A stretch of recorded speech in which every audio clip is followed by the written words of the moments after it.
Welcome back to another episode of the Alex Mo podcast. And tonight we have Dr. Raphael Denbow. It's been a long time coming. So, Raphael, we appreciate you taking the time out of your busy schedule to be with Alex and I tonight. So, we were having a little fun in the back room, chatting about sports and everything. I know it's a big sports night in the NBA. So, any of your teams in the playoffs? Unfortunately, I'm a Wizards fan. That's the only home team one of the only home teams I root for. So we were out of the playoffs a long time ago. So like the first step, we were out. So you're from DC. Yes, I'm from the capital of DC. I'm from Southeast DC. I'm from the Wow, so capital. Southeast DC. Yes, So yes. Raphael, you hear a lot of people saying that, especially like a black student, whether it's a middle school or high school, that they've never had anyone tell them about physical therapy. When did you Okay. first know that you wanted to become a physical therapist growing up in Southeast DC? Uh, I first realized I wanted to be a PT. My high school, Eastern High School, shout out to all the Ramblers out there. Uh, they had a program called the Health and Human Services Academy. This was in the 90s, and they were really steering quite a few of all quite a few students to healthcare professions and healthcare careers. Not only did I get an opportunity to intern in physical therapy, I was also able to intern as occupational therapy, internal medicine. I did a rotation at the Bureau of Primary Healthcare with Donna Shalala and David Satcher. I don't know if you guys remember those. David Satcher was the first black surgeon general. So I had, growing up in DC, even though it can be perilous at times, being this close to how where all the levers are can sometimes be beneficial if you're steered the right way. But that's a long way of saying my school sent me. Oh no, that's remarkable. Do they still have that program there? Do you know? Yes, I believe the last time I went to my high school to do a just a visit, they were really focused on doing more things as far as like ambulances, like ambulatory care, paramedic, nursing, that sort of thing. And I mean, they had the whole thing. I mean, like they had like a little triage area. They had an ambulance in the back, so they were really expanding on the program last I was there. Hmm. So your experiences with PT, I would say, probably not the norm. I mean, the guests that we've had in the past, obviously I was a faculty member uh, at the University of South Florida for a time, and always the majority of students, and even today, the majority of clinicians, how they got started, they were either an athlete, they played sports coming up. You don't really hear like, my high school had a program. What was it about therapy that kind of drove you to it, being that, from the sounds of it, it wasn't something like you were injured and you had to work through it, although that may have been part of your journey. But what exactly was it that drew you? Well, what drew me is so funny you say that. I was an athlete. I played football in high school, and I really messed up my left knee my sophomore year, and I never got an opportunity to do the rehab portion. Our schools they didn't have really have the arms race that we have today with high school athletics, where you have trainers and you have people working with you year round. It was like if when the football season was over, if you wanted to lift, you could lift. If you wanted to run, you could run. Or they made you run other sports. And if you got hurt, like, okay, well, you go to your doctor and they'll let you know. And I mean, even to this day, my left knee isn't great. It's been bad since my junior year, and it's just always been a thing. But that was something else that also did drive me more towards that, trying to understand how to work with athletes, and from athletes it grew uh, to just people in general, not just athletes. All right. So you had a remarkable journey in having the experience at three historically black universities. Was that intentional? Whoa, was it intentional? Well, That's a great question. Man, you said this is going to be an easy interview, and you like hit me like hard with question. Um, yes, it was Yes. intentional. I had an opportunity. Um, well, let me go back. Let me go Mhm. back and be as transparent as I can possibly be. I'm doing this thing where I'm like making sure that I tell people my whole story. Okay. I dropped out of school in ninth grade. Ninth grade. Dropped out.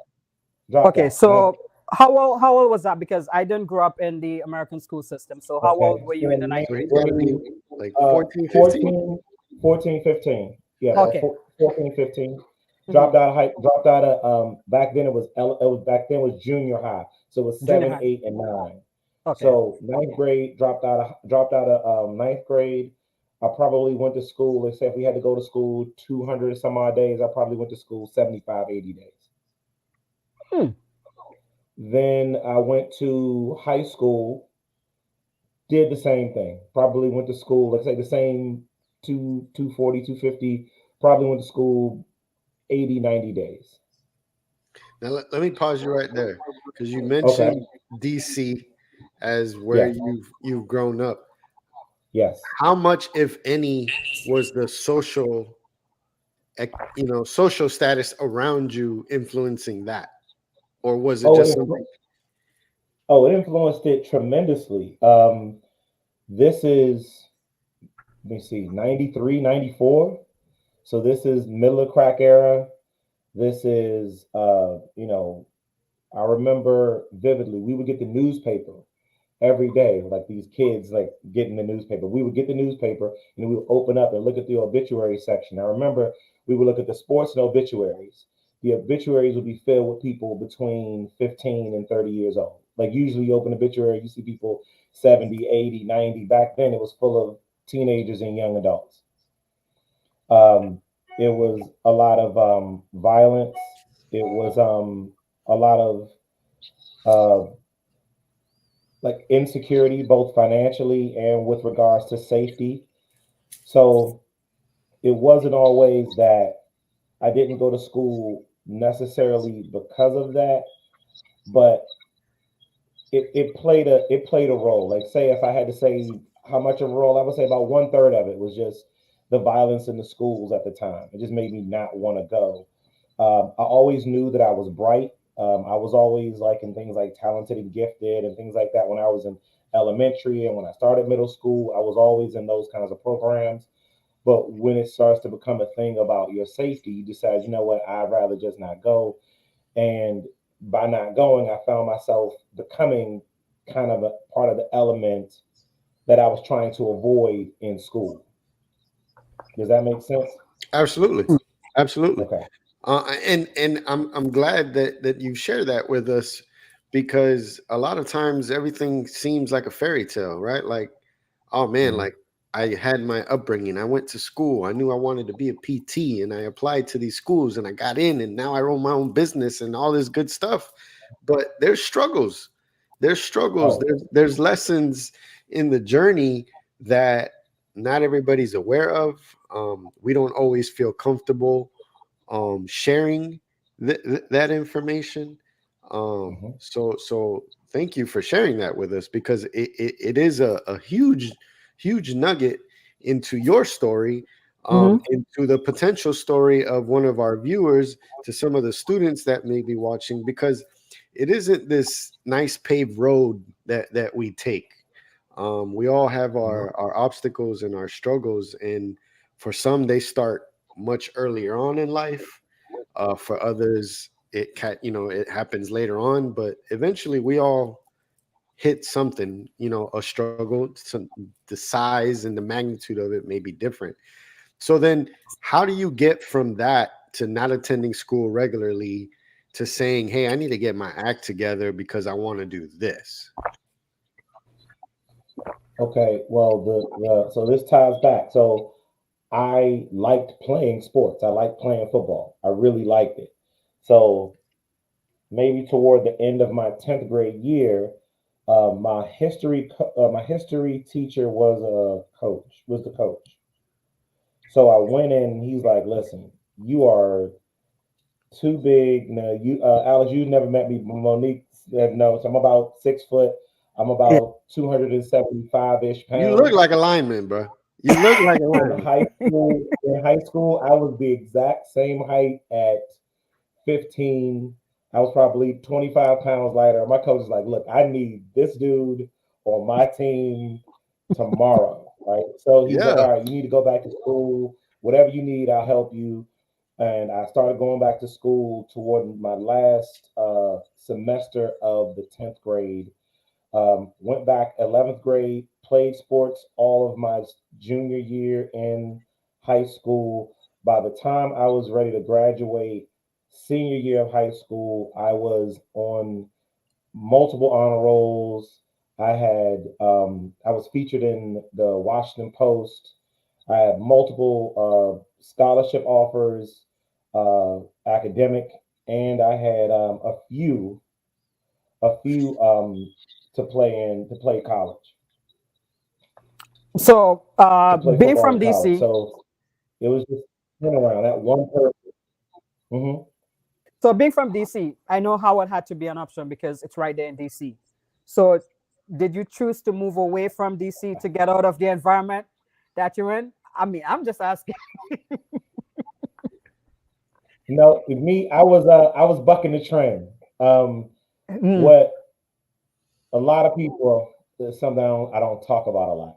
mm, My family is a legacy at Howard University. I am like if I would have gone there undergrad, I would have probably been the fourth generation to go to Howard University for uh, undergraduate or some form of degree. My dad went to Howard. His brothers went to Howard. His uncles went to Howard, and then their fathers went to Howard. When Howard started first bringing students from the Caribbean, mhm. and started allowing them in, my family, like my great uncles and those people, they were they were some of the first to come from Guyana. Um, there was a guy at Howard, Ralph Bunch. He was a professor there, and became the envoy of the United Nations and that sort of thing. My uncle was his student assistant and was his envoy. And we took him to a lot of different places and different countries. And he's featured in some book. I think the book is called "The Eyes of Watching God" or something like that. And they talk about how they went around. It's a whole thing. I didn't know it at the time. I just didn't want to go to school where my dad went to school. So so instead of going to Howard, I decided to go to Hampton. Hampton gave me a full ride for their PT program. I would have had a full scholarship to go to their PT program. If I would have started after undergraduate, I would have gotten a full ride to their PT program as one of the first students. It was myself and I know Dr. Qualls, Taya Qualls. Yeah.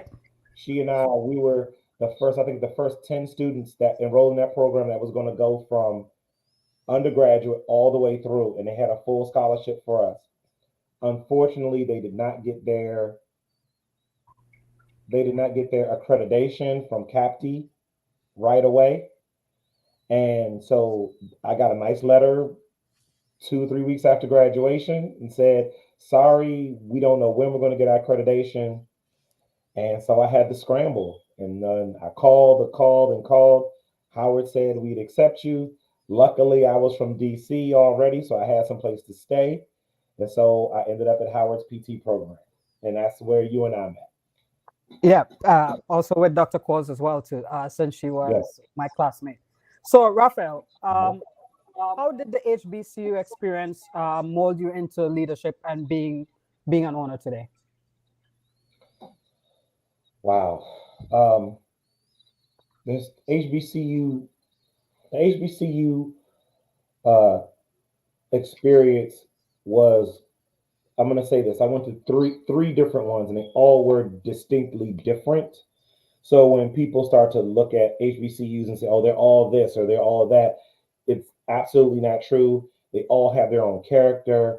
They all have their own focus. So let me start at the beginning. So at Hampton, there was a huge focus on self reliance. Okay, huge focus on self-reliance, and that came down from the then president all the way down to everybody in the faculty, everybody in the administration, big on self-reliance, big on responsibility. So I got a lot of that structure, a lot of the structure that I have, I learned it there. At Howard, they really focused a lot more on building legacy and community because, as you know, Howard has a huge push when they talk about their luminaries that came out of there and that sort of thing, and that realizing that wherever you go and whatever you do, that those things are going to follow you, and that the things you do today can impact and help people behind you. And after that, I matriculated to Alabama State University, and I was able to meet Dr. Oh my gosh, her name, she just passed away not too long ago. Woodruff. Uh, Dr. Woodruff. Oh my gosh, she was just a giant in this profession, and she was just really no nonsense. And when I graduated, I was able to go there, and I graduated with the Montgomery Nine. They came back after 50 years after uh, being denied graduation from Alabama State University because they did a sit-in at a lunch counter. They came back and graduated with my class when I graduated from PT school. So I feel like Forrest Gump a little bit, like in that area. Like I just accidentally walked into history by accident. By But that design, by was design, not accident, by design. by How design. how was the transition to go from, the DC area to going to Alabama? Like, what was that Oh, like? different, very different. Um, the it's slower, but one thing I did realize is that they really were big on community, especially in the African American community, because they realized for so long it's just been them. And I mean, we can sometimes feel like that. We live in city centers. You feel like, oh, it's just us here, but we can kind of move in and out. But if you are a native Alabamian, Alabamian, and you're from Montgomery, or you're from Birmingham, and your family actually was on those plantations 300 years ago, and you're still there, you realize a different sense of community because your family lived through so many different things. And so when they see people that look like me, or other African Americans who are doing well and moving up, there is a pride that comes with that from them showered upon you because you represent something, and they haven't lost that connection to what you represent. And sometimes we can, me especially being from DC, can lose that feeling of what that truly represents. How much of that have you been able to put into your business? That sense of community and what you learned when you were in Alabama. I put quite a bit of it into my business. The first thing is that I never feel like I'm better than the work. I never feel like I'm better than the work. I've worked with some therapists in my practice. I've worked with them in other practices. I work with them in hospitals where sometimes they feel, especially when they're serving certain populations, they can sometimes feel like they're better than the work. And I don't I don't ascribe to that. I think that sometimes people you have to meet people where they are.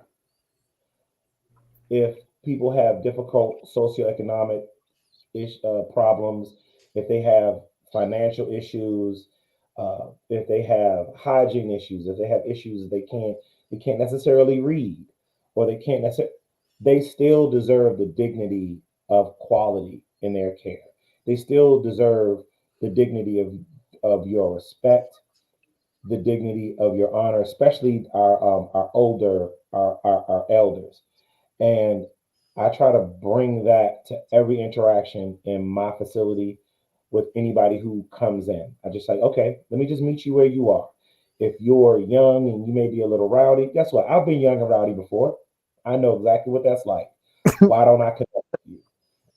If you're Um, older and you're older and rowdy, mhm. I can You do too. have those too, right, Alex? Oh um, man, you know it. so usually your zip code predicts how long you're going to be alive. It typically dictates to your ability to generate wealth and to sustain wealth.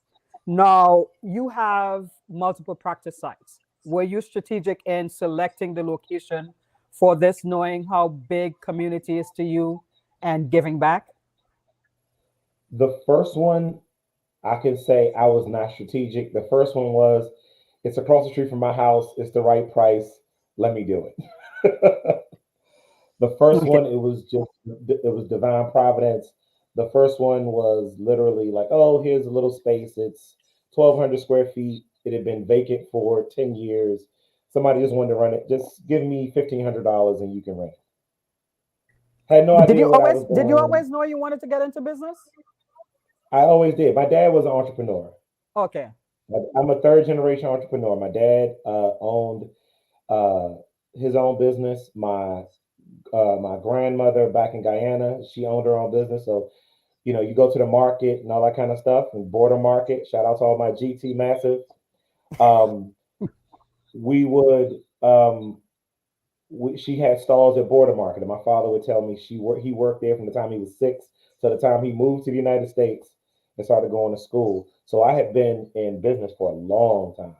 I worked with my dad's business from the time I was 12 till I was 24.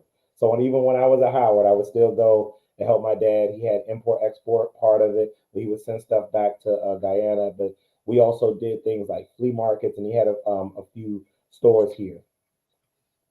Okay.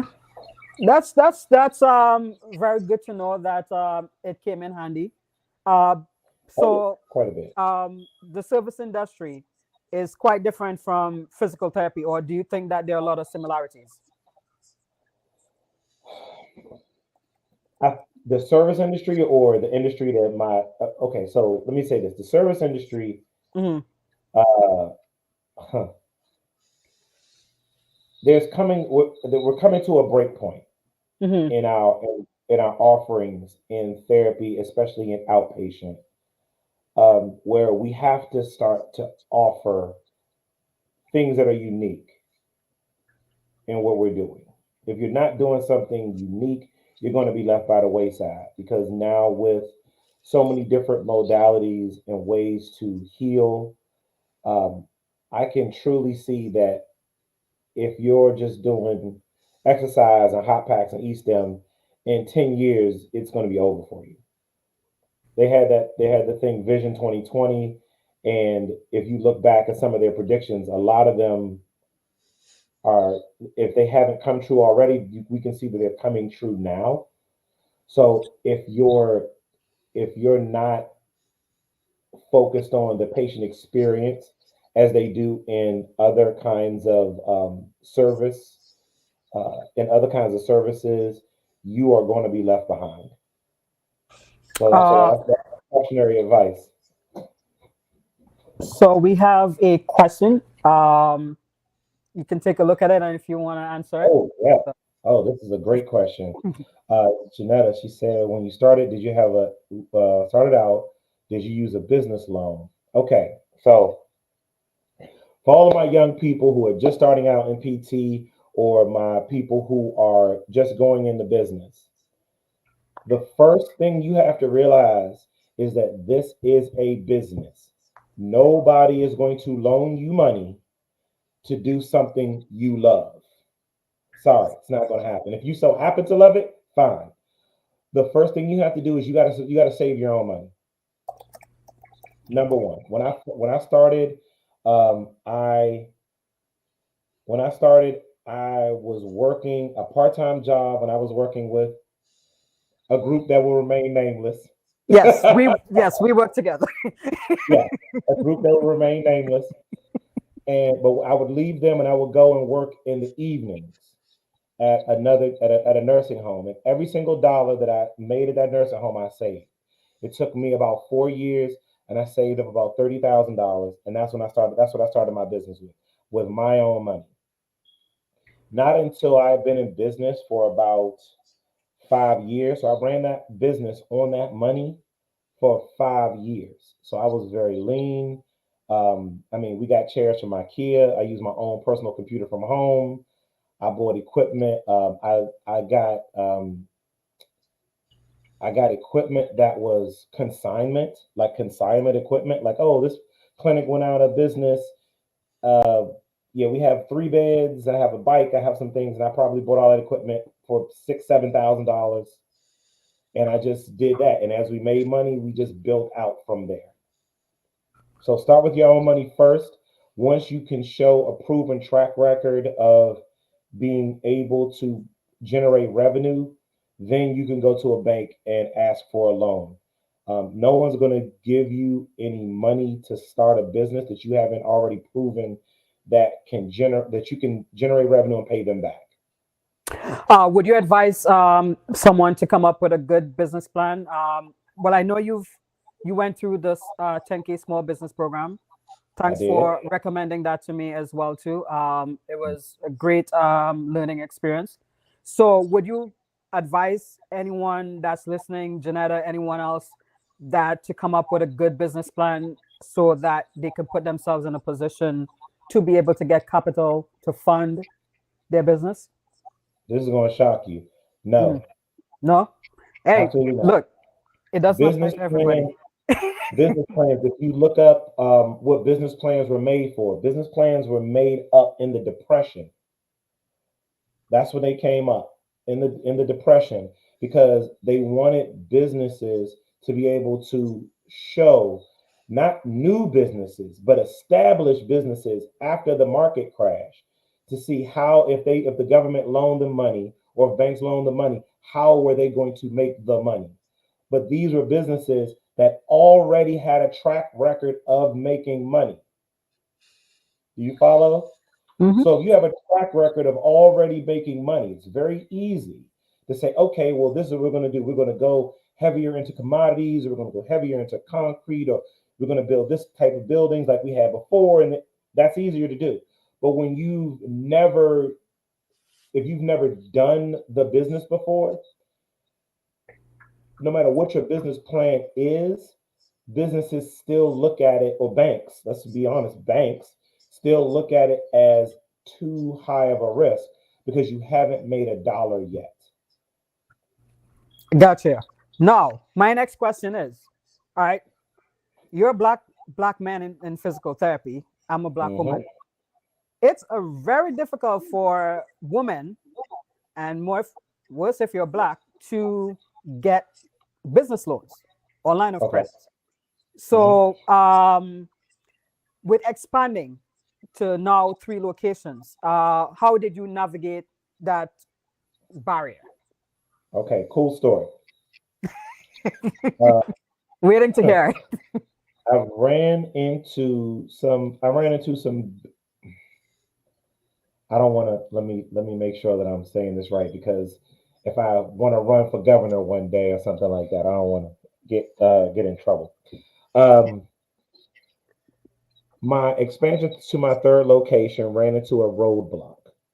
Okay. And the roadblock was I was looking to purchase the location. Okay. Okay. Now, the purchase price for the space was about $300,000 based on what my company's revenue was up to that point. I've been running my company up 12 years at that point, positive cash flows. But we were in COVID, so I want to be fair to banks and that sort of thing. We were in COVID, but even still, we were solid. Good credit, good business credit, all those things. I had to go to three different banks for someone to loan me $300,000, and every time I got to the table to sign, There was never any talk about his credit isn't good enough, his cash flows aren't good enough. There was never anything about he doesn't have enough assets. There was never anything about a business plan. There was never anything that was about the numbers. There was one person that was so bold. She asked to have a meeting with me before she approved the loan.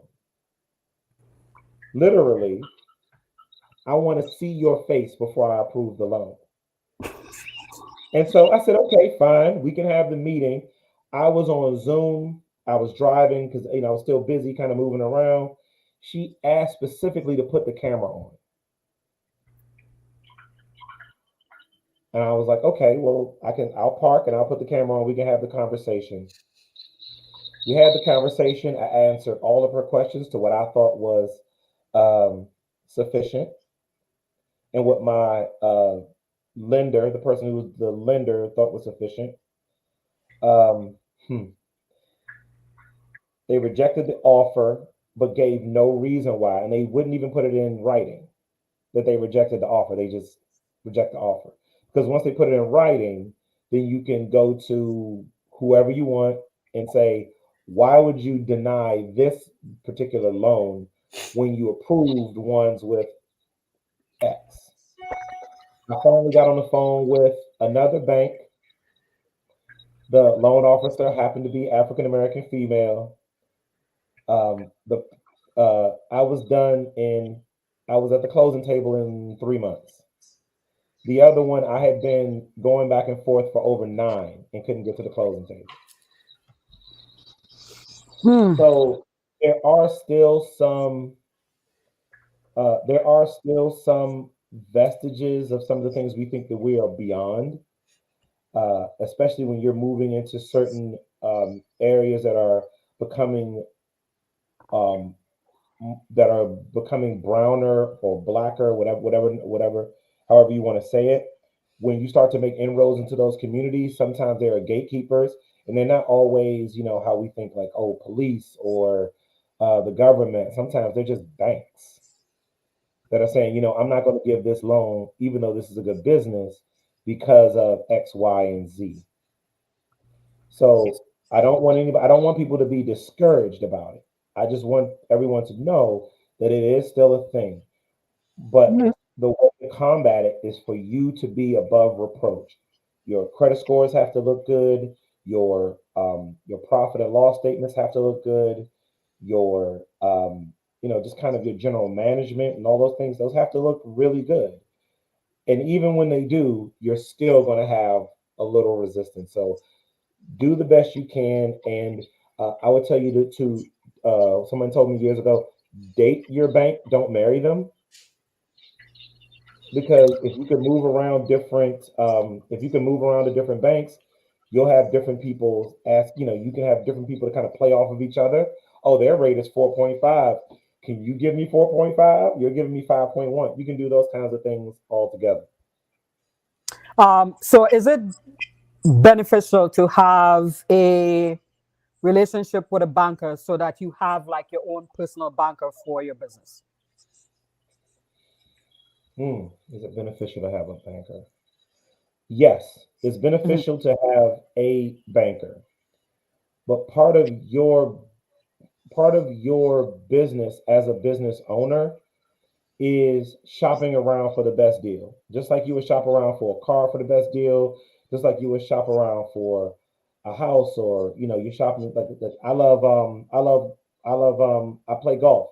If I'm looking to buy a new piece of equipment, I'm going to check every single store to see, okay, if they have it at $50, does someone have it for 35? You have to try to see where you can get your capital and that sort of thing at better rates. And again, if you have a banker that you have a relationship with, still explore and say, okay, well, they have this rate at 4. Why are you having me at 5? Oh, we can redo it and we can get it at 3.99. All right, good. Because it might not sound like that much, like 1%, but it's a huge difference in your cash flows, and on your return on investment in capital by making sure that you get your capital at good rates.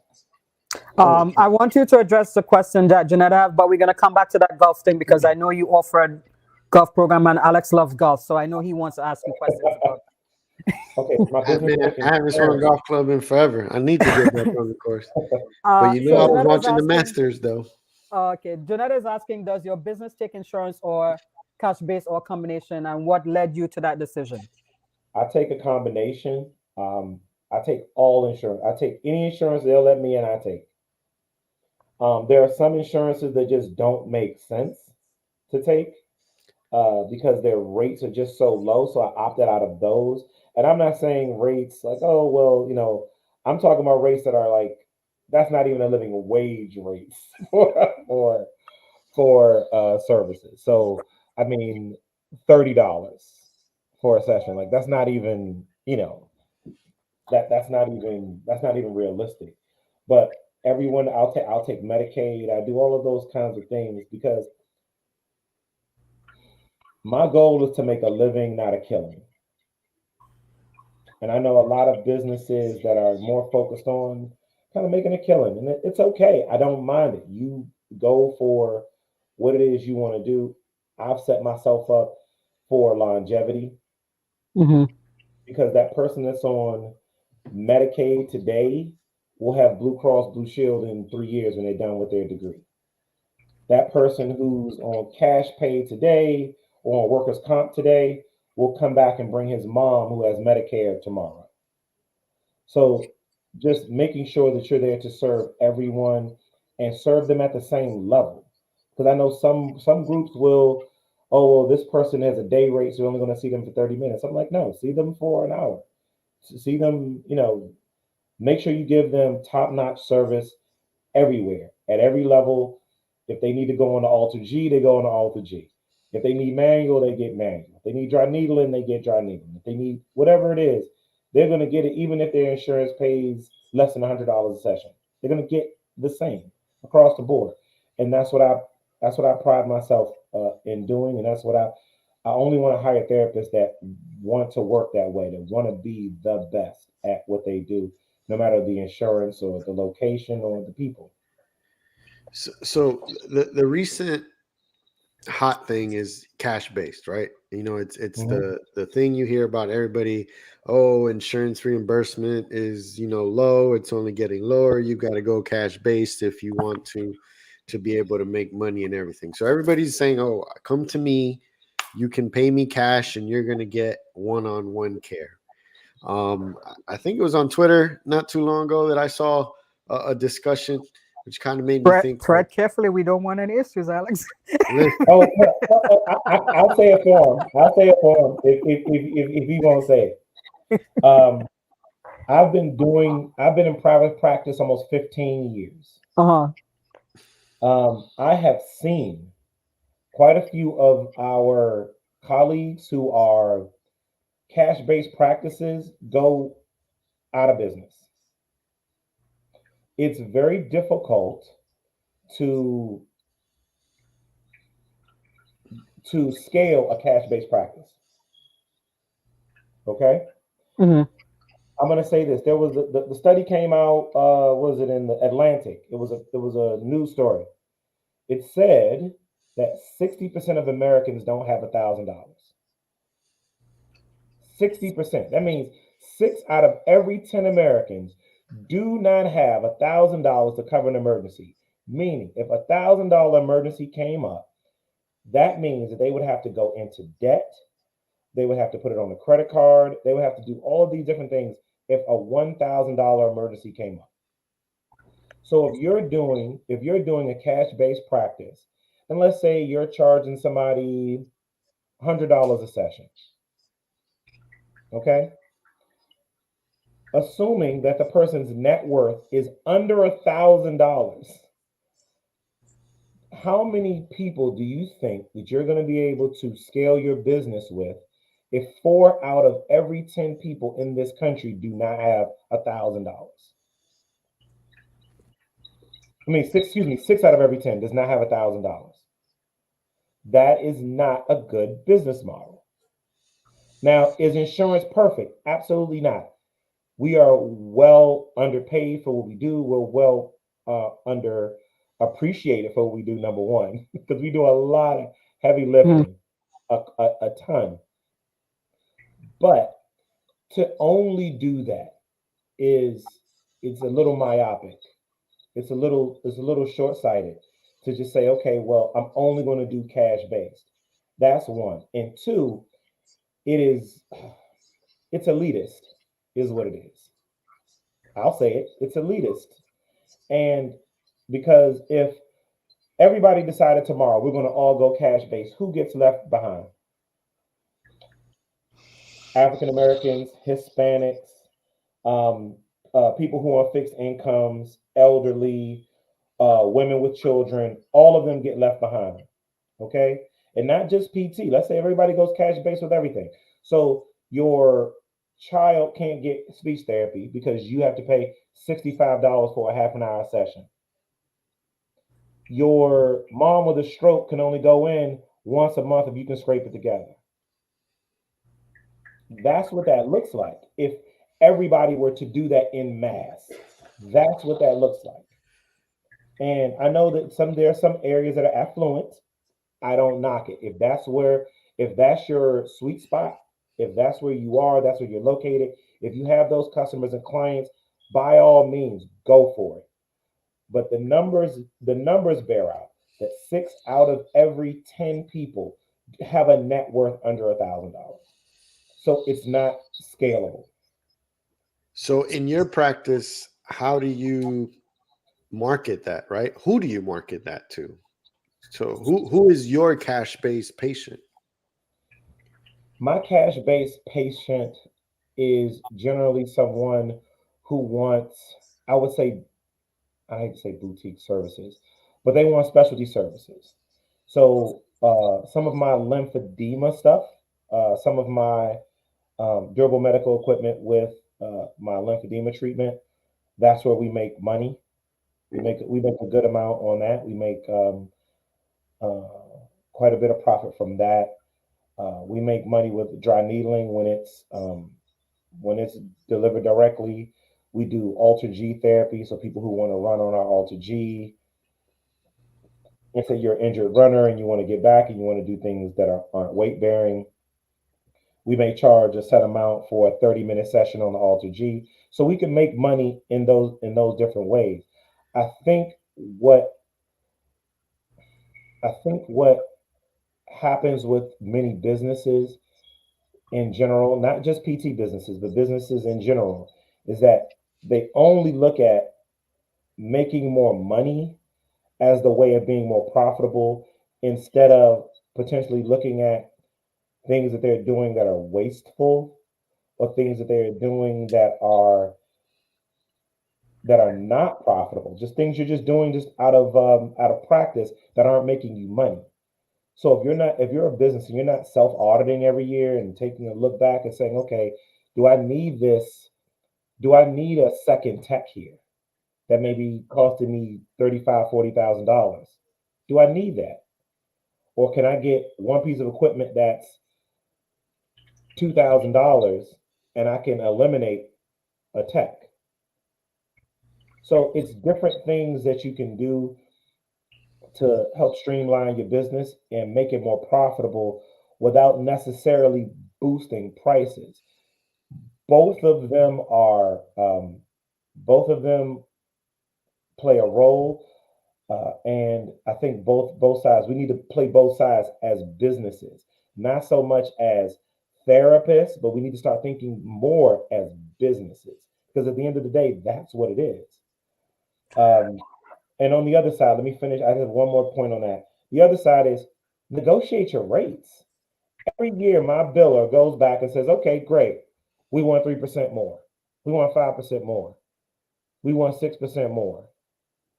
And if we say, "Okay, well, we want 10% more," and they say, "Okay, no, I'm only going to give you five." Okay, but if you just leave your rates as they are and you don't go back to even ask or negotiate, yeah, it's going to feel like you're running on a treadmill. You can negotiate your rates; it's in your contract. How often do you get them to bump those rates? I mean, I my experience in outpatient was minimal at the beginning of my career. Obviously, I do exclusive home health stuff now, but that even to this day, you hear therapists on Twitter, Facebook, and other things like, "Oh, our contract is crap," and they don't want to do anything about it, right? But you're saying, "Hey, go negotiate because they gonna work with you." How often does that happen for you? Let's see. I get contracts. We always do it at the beginning of the year. So what happens is that my biller has a directive of every year get applying for a bump in rates every single year. Some years we get them, some years we don't, and it kind of this alternating thing. Like, oh, Aetna gave us 3% this year, and United Healthcare gave us 2% this year. I know that, or you know what? We're gonna drop this workers' comp carrier. We're gonna go with this one. They have better rates, and they give blah blah blah blah blah. Or if we have a unique service, so let's say we do functional capacity evaluations, which we do, and we don't like their rates anymore. We'll do your PT, or we'll do your OT, but we will no longer do your functional capacity evaluations for this number. They'll say okay, and then 6 weeks later they're like, hey, we need somebody to do a functional capacity evaluation. We'll say, okay, well, this is the rate for that. Oh, well, we want to get at the old rate. I said, well, you got to give us either the new rate or you got to come out. I mean, cash rate is $1,500, and then they don't want to hear that. Then they're like, okay, we'll do the new rate then. So it's just about being consistent, consistent messaging about the value that you bring, and being able to walk away from being able to, being ready to walk away from deals that just don't benefit you. Okay, You I mean that's the thing. Mhm. now you mentioned your biller. Is that somebody you have on staff that is their exclusive responsibility? Is that something you do? External, she's external, and we she's been working with me for about 6 years. She's kind of a part of the team now. She's all in. I mean, this is the first person I've had that's been kind of a separate entity, but she's just all in with us. We're her biggest client, so she's really vested in our success. So when we succeed, she succeeds. So when she's negotiating those rates, she's not negotiating for us; she's also negotiating for herself. So I mean, because 1% bump for her or 2% bump for, I mean, for excuse me, for us, could mean extra $10,000 at the end of the year for her. So those transactions are paramount importance in the eyes of her business as well.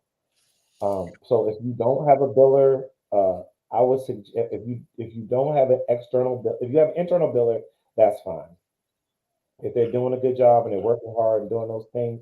But if not, I would suggest maybe get someone who's good, vet someone good, and incentivize them percentage wise to drive up your reimbursements, because when you do that, it's going to benefit both of you mutually. Okay. Uh, very, very, very good information. And Janetta, if you have any more questions, please feel free to post them in the comments. Now, Raphael, we are noticing like a lot of new grads graduating from school and getting into businesses of their own. Uh, you worked for someone prior to that, got your experience. As you said, you saved up, you went lean. Mhm. I know I worked for someone, well, couple people prior to going out on my own. Alex did the same. So do you think that there is something that's needed so you could build capital, build experience, build confidence in working for someone under their tutelage before you step out on your own? Because business can be very risky. Do you think it's advisable that they work for someone prior to doing that? Monique, I think if I went in on this, I think we might have to do a show just on that. Uh, so many young people are coming out and they are punching above their weight with regards to running businesses. Um, if you want to be a freelancer, okay, don't mind that. But you have to be able to deal with running a business, even as a freelancer. For instance, let me just give you an example. Now, Monique, I'm going to ask you a question. Mm-hmm. What is your reimbursement timeline? Are you net 30? Net 15 for some, net 30 for some. Net For the 15 government for some, contracts, net 30 for some. you and I had the conversation with the government contracts. Sometimes that's like 90 days. Net 90 sometimes. Yeah. So if you're a small, okay, so if you're a small business, you're an individual and you're trying to run your business and you want to come right out of school and say, I'm just going to do this thing. Can you float your business for 60 days?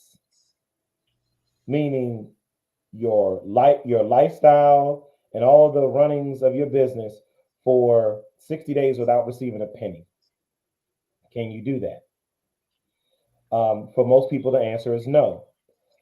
What happens, what I've seen, just what I've seen, is that people quit therapy because they jump out and want to start a business. They quit therapy. And it has nothing to do with therapy, it has everything to do with their inability to properly gauge what it takes to run a business successfully. All of the things, not just I have to see the person, I get a check, I cash a check.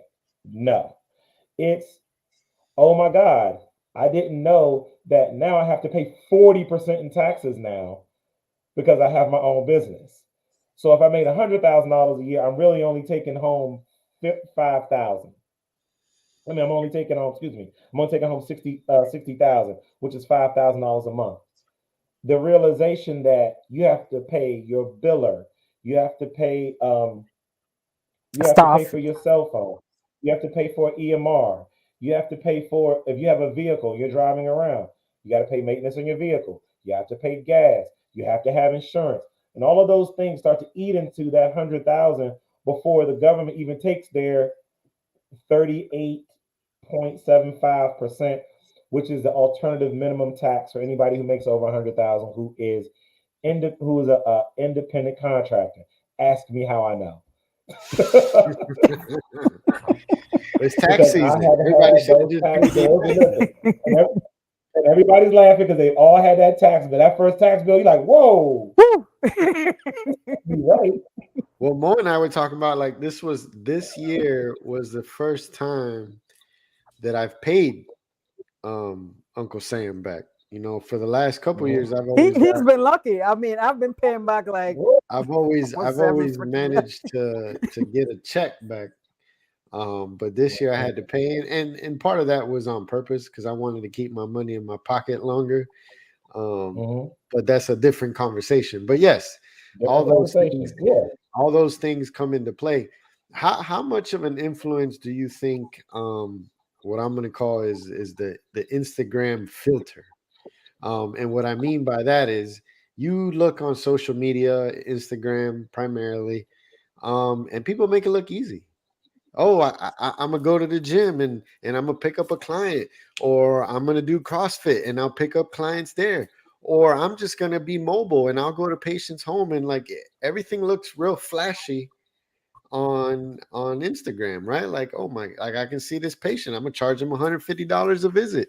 Or if I'm in New York, like our friend Dave Kittle, not too back ago, working out, charging $250 or whatever it is that he's able to get, and kudos to him. But there's this filter that makes it seem like I just need my DPT behind my name and I can go do this. Okay. I I have been doing this for almost 15 years. I have seen all of it. Okay. I've seen people telling me, yeah, man, it's this, man, I got this thing, I'm doing this thing, and I'm making this money, and I'm doing this. And then a year later, I bump into them like, oh, whatever happened to the, how's the thing going, man? You were doing great with the thing. Nah, man, that didn't work out. Um, it's a difference between owning, scaling, and running a business and what people say in the street is hitting the lick. There's a difference. You can go out and you can have, uh, a good run of getting quite a few clients who may pay you $200-300 a session. I mean, shoot, I had it. I had a very nice lady. She lived in Georgetown, independently wealthy. Cannot say her name, of course, since she was a patient, but very well-to-do DC socialite, paying me cash every time I showed up to her house, $300 every time, no problems.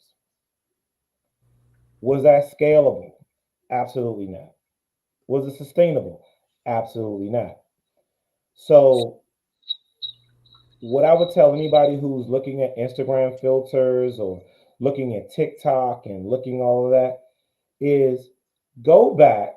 One thing I do like about TikTok is that TikTok will show you everything you looked at. So go back to 4 years ago, what you were looking at 4 years ago, and where are those people now? Go back 2 years ago and look at the people who you were looking at in 2022. Where are they now? Are they still trying to sell you the course? Are they still trying to show the lifestyle, or has it unraveled? Plenty of people. We've seen plenty of people unravel in front of our eyes who look like the genuine article on TikTok, on Instagram, on you name the social media, on YouTube. We've seen it. But the thing is that when you're the genuine article, I hate to say it, but it's boring. Yeah, It's no. boring. Running a real business day to day, week to week, month to month doesn't fit TikTok. It just Safety is doesn't fit. safety The is things boring. that you It's have to boring. do, it's just not compatible for it. And I want to applaud you Boring guys for pays doing bills. this and doing the podcast and doing this, because these are things that PTs and especially small business owners don't really lean into heavily. But it gives me a platform, it gives you guys a platform to talk about what you do. But you understand, like day to day, like nobody wants to talk about spreadsheets. Nobody wants to talk about doing was yesterday was tax day. No one wants to talk about tax planning and tax prep. No one wants to talk about inventory. No one wants to talk about recruitment and retention. Like those aren't things that fit the what it looks like on TikTok. Everybody It's not wants to see flashy. money. They want to see the car, they want to see the house, they want to see the vacations you're going on, but they don't want to see the true dirty work that allows that that brings that stuff to life. And there's a ton of background stuff. It's like going to a play. One of my business advisors said it's like going to a play and forgetting that they had to do rehearsal. There's a stage hand in the back.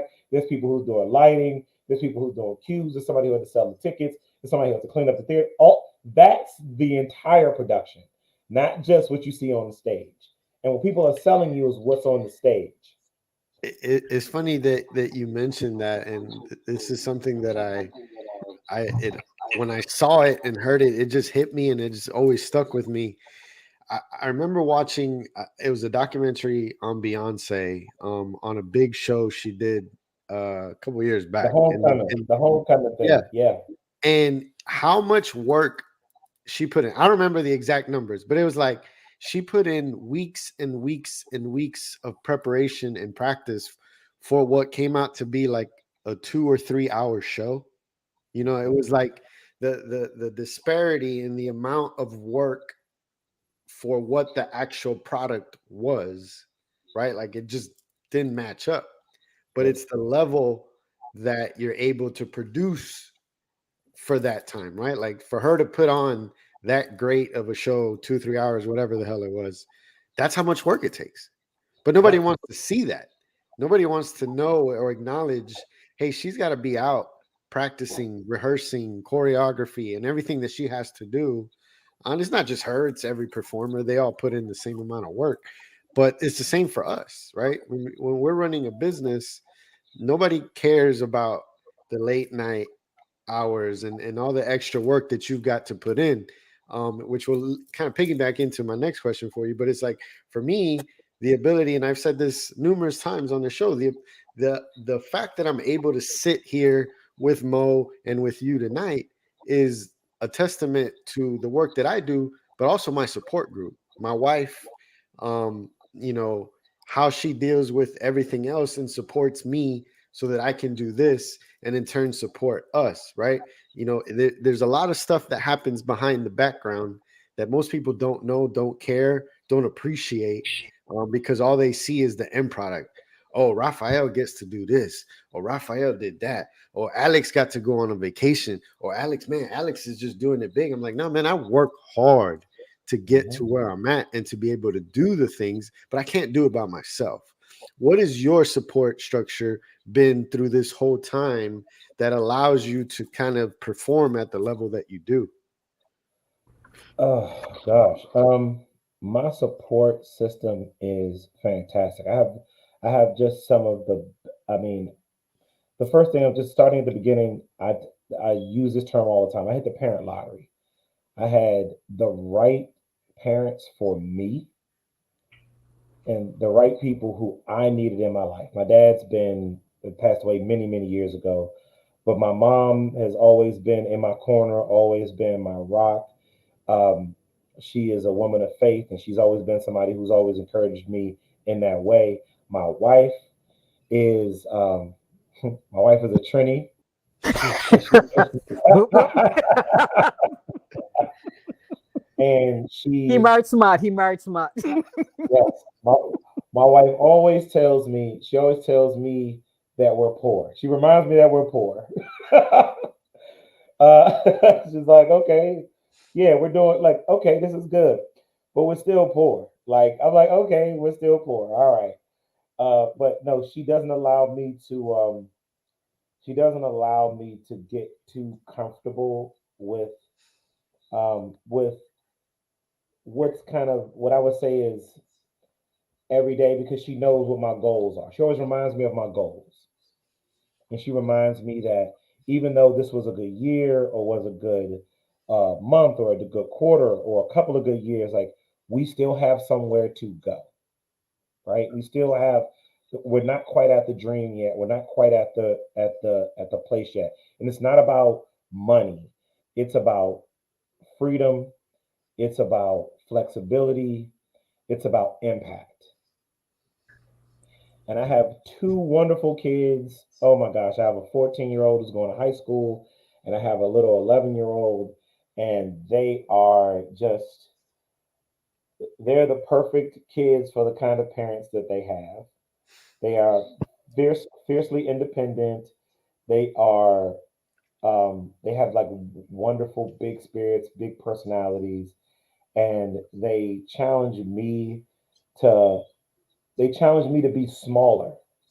I think that's the challenge for me because being a business owner, as you guys know, you guys have to kind of be ready to solve everybody's problem and do all of those kinds of things. But then when you have your children, they reach a certain age, you have to kind of let me let you let me let you do this. Okay, I don't need to write a KPI. You don't need key performance indicators for how you're doing your homework or how you how you clean up your room. He's like, okay, well, and they just teach me an incredible amount of patience, and they ground me, and I would not be where I am today without all of those people I mentioned. There's a ton more people, but those are the people who I see every day, lean on every day, and those are going to be the people I will say this, who when it's busy, those are the people who I kind of sacrifice time with the most. So I always want to make sure I let them know how grateful I am to have them in my life. It, it, So it's it, go ahead, it's just Alex. great. It's great you mentioned your kids and how they're the perfect kids for the type of parents that you and your wife are. It's such a blessing, man. Uh, because that's 100% true. Like my kids, Mo's never met them. She's seen pictures of them and kind of seen them in the background, but they are the perfect pieces to the puzzle that is our family. You know, I always tell my kids and my wife, like 4011, it's the number to our house. And that's really the only thing that matters. You know, everything outside of this household, everybody's going to have an opinion. Everybody's going to have a thought. But if you don't live under this roof, you know, we just don't take too much stock in what you have to do. But how they fit in and how they've taught me things that I can then apply in my professional life and stuff like that, man.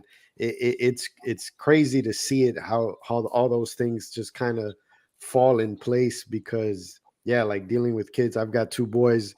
I mean, just one had turned 8 last week, and that's why we were on vacation. One's turning 5 this summer. And the patience and the life, you know, they just have a different sense of energy that they help and transfer to you to want to motivate and to reach those goals, you know, to like the end point that you were talking about that your wife reminds you of. Yeah, that piece is I think it's crucially important. And as your kids get older, 5 and 8, those are fun ages, right? Yeah, They're fun ages. But then when they start to do things like, when the first day when your oldest, like, he wants to let go of your hand when you're holding it, oh, it's gonna crush you. You're like, oh, he doesn't need, like, this isn't a thing for him anymore. So you have to reinvent what that relationship looks like. absolutely, But absolutely. I want to tie that back to business. So Mhm. my son and my business are actually the same age. Oh. Okay. And there is an extreme parallel to that. Now my business is telling me at 14, because I've had a nice run of people who have been in it for a little while, like, hey, let go of my hand. We don't need you as much anymore. You have to oversee it, or you have to watch over us a different way. We've got the washing our face and brushing our teeth and putting our clothes on and doing our homework, and we can make ourselves a sandwich, and we can, turn on the TV, and we can go in and out of the house on our own, and we can go down the street. We can do all of that on our own. But as the parent or as the business owner, I still want to be in there every day, sitting, okay, anybody need anything? We don't need that. As a matter of fact, you're becoming a little bit more of a distraction than a help by hovering over us. Let us solve these issues. Let us solve these problems. And if we do it wrong, let us fail at them. Big piece. Mhm. When we fail, don't, show us where we went wrong. Don't chastise us. Teach us a lesson. Maybe we can go to the back to the drawing board and put a different plan in place or put a procedure in place, and then let us grow from there.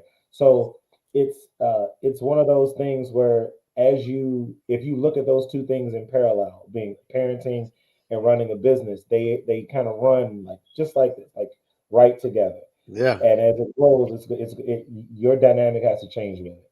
You see, I needed to hear that because a lot of people like myself think, oh, your business is your baby. But babies grow up. Mhm.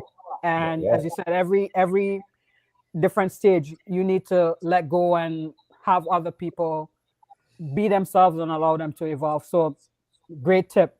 Man, I learned a lot, even though I do have regular conversations with Raphael. yeah.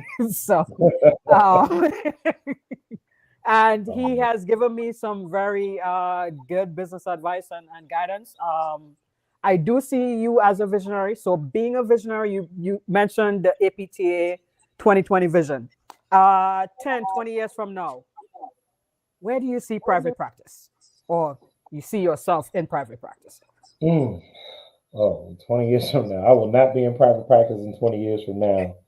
Um, I've been already practicing. I've been oh man, next January, I will have been practicing for 20 years next January. So I'm trying to figure out Wait, what that even looks like. I'm we're trying to old. figure out, like, do I have 10 more years of being a practitioner, or do I do something different? So those questions. But the question, I think the more important question is, where is PT in 20 years? In 20 years, I'm going to say there's never going to be, not never.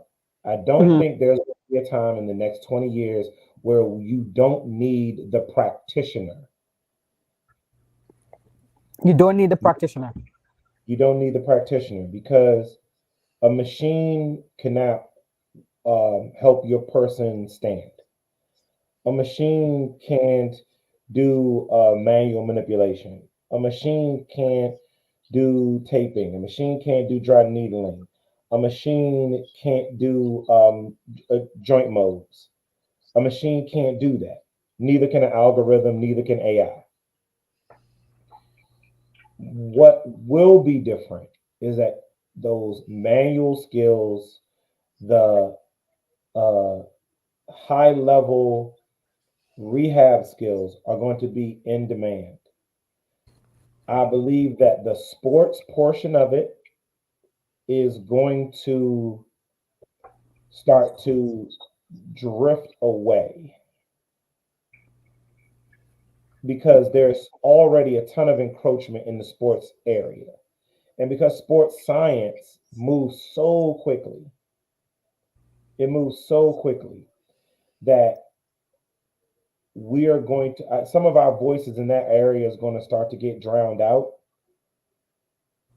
because you have so many people who are trainers, sports scientists. I mean, for me, I'm TPI certified, Titleist Performance Institute. Like I'm TPI certified PT because I did want to start to venture more into sports, but I wanted to be very niche in the sport I wanted to go into, which is golf. But I think that other than maybe maybe being a physio for a team or being a physio for like say like an Olympic, like an organization, or being private for an athlete, I don't think we're going to have a ton of like sports practices because there's just so much competition in that area that our messaging may get cannibalized. Okay. But one thing, what I would tell people is to young therapists, all therapists, especially the ones that are entrepreneurs, stop running to the place where everyone is running to. Money is made on the margins. Money is not made in the middle. When I was in school, everybody wanted to do sports. Today, everybody wants to do sports. Why? Because it's glamorous. I know Kobe Bryant. I mean, oh God rest his soul. I know LeBron James. I know this high athlete. I know Angel Reese. I know she's one of my clients. This person's one of my clients. This is one of my. Okay, that's great. But everybody's running there. But how many people are going into golf rehabilitation? How many people do you know? You. You will be you will be on travel in some of the most beautiful places in the world, some of the nicest country clubs in the world, with some of the most finely tuned athletes in the world, and you will always have a job with that person as long as they're on tour. And they're going to be on tour from the time they're what 20 until they're 50 some odd years old.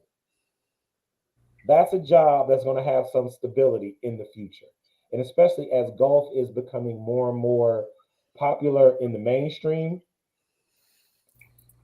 Okay, so what I'm telling people is like, you got to kind of go to where people aren't. Pelvic floor is starting to pick up a whole lot, right? Because nobody was doing it. A few people were doing it. Now more and more people are doing it. But the people who were there earlier are the ones that are hosting the classes and making the money. But the people who are just now, we're the late adopters. We're going to be the ones that are just going to be, seeing clients and making money. But the ones that have been doing it for 20 years are the ones who are going to be making hundreds of thousands, not millions of dollars, selling courses, selling techniques, doing things like that. Go after places where people aren't. That's why I think um, the future is in PT. There's so much that is untapped because everybody's kind of going to this same place because they think that it's just more glamorous. But there's still work that needs to be done in pediatrics. There's still work that needs to be done, high level work in geriatrics. There's still work that needs to be done for a lot of for burns. There's still a lot of work that needs to be done in lymphedema. There's still a lot of work that needs to be done in all those areas. And if you can become a critical key expert in, let's say, burn rehabilitation, like, and you take that to the next level, oh my God, you're going to be the guru of gurus. They're going to fly you out to places to do things. They're going to have you evangelizing. And I think that's the pinnacle of practice, where the you're the expert, you're the trailblazer in an area where no one else wanted to go. And I think that it's that's the challenge that we're going to have in the next 20 years, is finding out where those areas are, where those margins are, and expanding our practices into those areas. That's the opportunity. If not, then if everybody just keeps doing outpatient ortho and nursing home, and we're going to become less and less relevant. Man, this was a wealth of knowledge. So, Raphael, thank you so much. Alex, I think we might have to do a part two. I won't be surprised if people from private practice or others reach out to you to talk, because, man, this was some really solid info. Stuff we don't learn in school. Well, listen. If anybody, if I would love to do a part two with you guys. I like the free form flow of this. I really enjoyed it. There's a wealth of information that's not just coming from me. It's just out there. You can just tap into it. It's free, online, books, things like that that you can just get from the library to tell you a lot of things that we're talking about. But it's nothing that can replace like real world expertise in doing things. So again, thank you guys so much for this opportunity. Again, if you want to do a part two, let me know. I will be there. Thank you course. For the platform. We'll have our people talk to your people, and we'll get it done. Well, Monique's my people. So if you just talk to Monique got me. Alex, it's a pleasure meeting you. Pleasure, man. And do appreciate your time. I know you're a busy man, so we definitely appreciate you taking time out to be with us tonight, and share your experiences, share your knowledge. I mean, like Mo said, a lot of wealth of knowledge that you have, and experiences and things that you've done and have accomplished and continue to accomplish, that people can take something. You know, if people can take a little something from every interaction that we have with you and with all of our other guests, and for us, I think we're heading in the right direction, and we're just trying to give other people the platform to share their stories, to share their experiences, and hopefully we can just continue to impact other people. But definitely we'll have to link up and figure out a part two, because definitely some other stuff that we can hit on. But thank you again, really do appreciate your time. No problem. Thank you for having me. And of course, I'm gonna make sure I put my Hampton up in my. I see Monique Alex, doing it's always. To make sure that. Yeah. Owen her Howard, always stuff going on. That's right. Pirate Nation. Okay. It's all good though. But thank you guys for joining us. I think we're off. No, we are on next week. But we're off on the last week in April. So stay tuned, guys, for the next episode. Thank you again for joining us. Please subscribe to our YouTube channel and follow us on social media platform, Alex Denbow Podcast. Bye. Good night, everybody.